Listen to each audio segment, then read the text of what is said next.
Hi, folks. This is Peter Boykin. This is hashtag Go Right with Peter Boykin, and this is our viral video roundup. Enjoy. We'll be right back.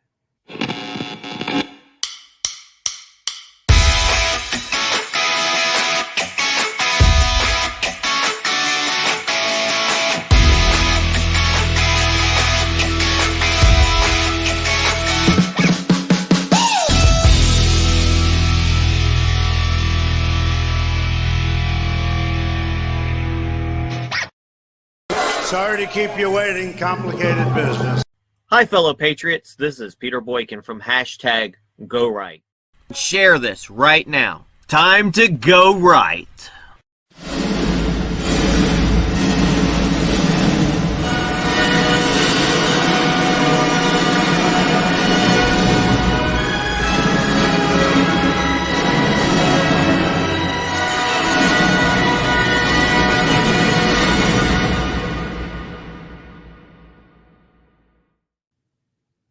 So Tucker Carlson breaks down why the left is trying to destroy Elon Musk.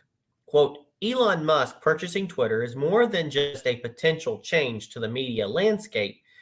It is a true existential threat to the hegemony of the people currently in charge, or the Uniparty. It's danger. Social media. Good evening and welcome to Tucker Carlson Tonight. Here's a thought experiment for you. If you wanted to turn a free country into a dictatorship, not that anyone would want to do that, but let's say you did want to do that, how would you do it? What's the first freedom you would curtail? Well, it turns out the founders of this country thought very deeply about that question. They were making a new country and they wanted to avoid dictatorship. And they concluded that it wasn't even close. The freedom that matters is the freedom to speak your mind, the freedom of speech. That's the most basic and essential of all the freedoms. And that's why it's enshrined in the very First Amendment to the Bill of Rights. It's central not simply to freedom, but to humanity. It's not opposable thumbs that separate us from the animals. It's words. We can speak. That's our power. Words. In the beginning was the Word, declares John at the opening of the fourth gospel. The Word. The Word is the most important thing that we have. Take away our ability to choose our own words, and we are no longer fully human. We are subjects. We're chattel. Authoritarians understand this above all. That's why they hate freedom of speech. In fact, if you gave them a choice, they'd let you have a fully automatic 50 caliber machine gun before they allowed you to say exactly what you want. With a gun, you might be able to kill people, but with words, you can expose them. With words, you can change the world. In fact, there has never been a change, a deep change to the way people live and think that didn't begin with words. Not with might, not with violence, but with words. That's why they're so obsessively focused on what you can say, on the words you can use, because they understand the power of words. And Elon Musk, whatever his faults may be, understands this too. And that's why he's trying to buy Twitter. Not because he needs another company. No. And Elon Musk purchasing Twitter is more than just a potential change to the media landscape. It is a true existential threat to the hegemony of the people currently in charge. Allowing freedom of speech means the possibility of a revolution from below against the forces destroying this country and the West. So everything rides on this. They know it. You may not, but they do. So they've got to do everything they can to destroy Elon Musk, who was just the other day a hero to them. He's the electric car guy, remember? They don't even mention his electric cars anymore because he's doing the one thing you're not allowed to do, which is giving voice to people. So since April, they've been trying to destroy Elon Musk. First, they called him a racist. He's from South Africa. He must be a racist.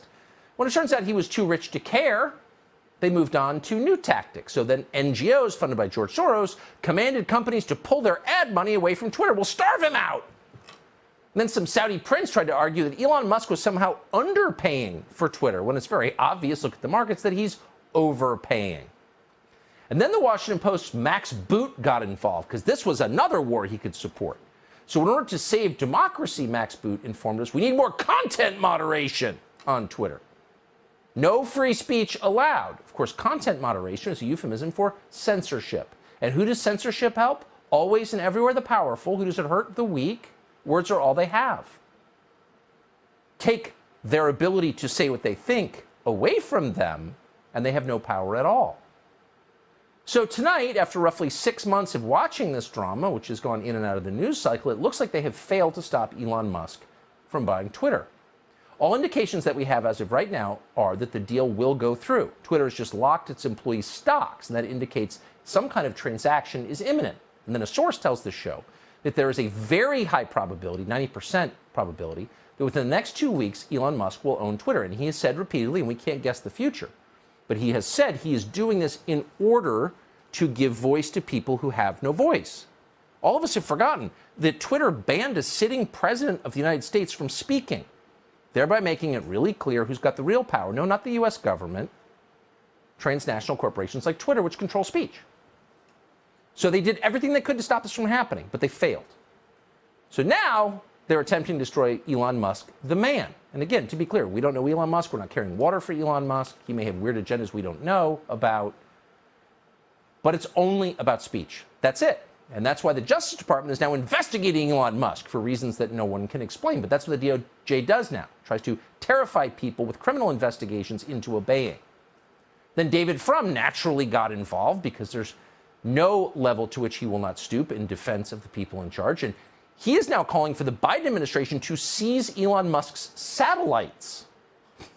The ones that he's given for free to the government of Ukraine for use in their war effort against Russia. Quote, the U.S. should have a plan ready to nationalize Starlink, the satellite company, fast if Musk cuts off Ukraine's connections to advance his political agenda, wrote David Frum. Oh, his political agenda. In other words, if you don't like his politics, just seize his stuff.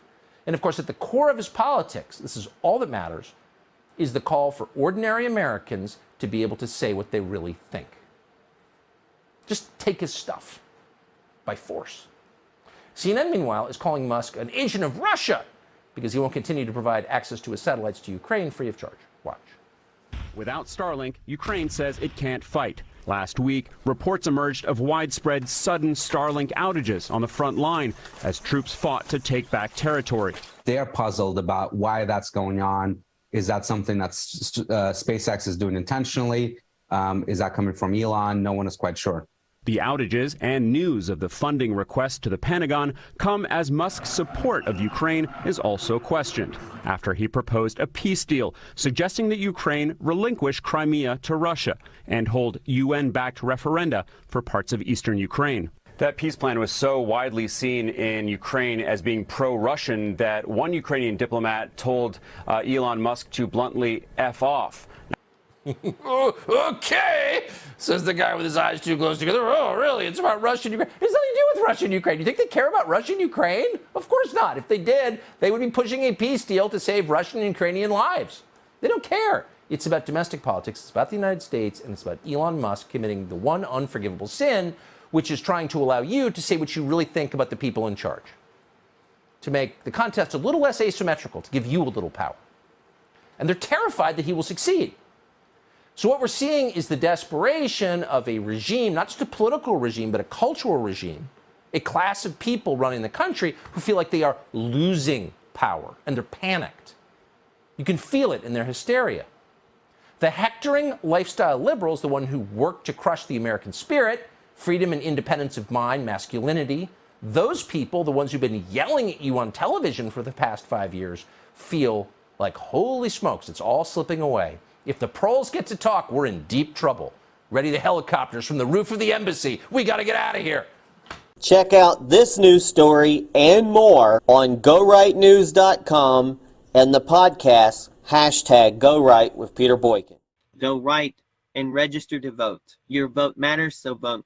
Go right and vote. #GoRight. Go right. Do right. Be right. Go right. Do right. Be right. Lead right. Think right. Vote right. Vote right. Think right. Lead right. #GoRight. It's time to join the Go Right movement. It is time to #GoRight for America. Join us at GoRight.us and GoRightNews.com. It is time for the Great American Revival, and it is time to #GoRight for America. Thanks again, everybody, for listening to this, and please share it everywhere. Again, this has been #GoRight with Peter Boykin, a part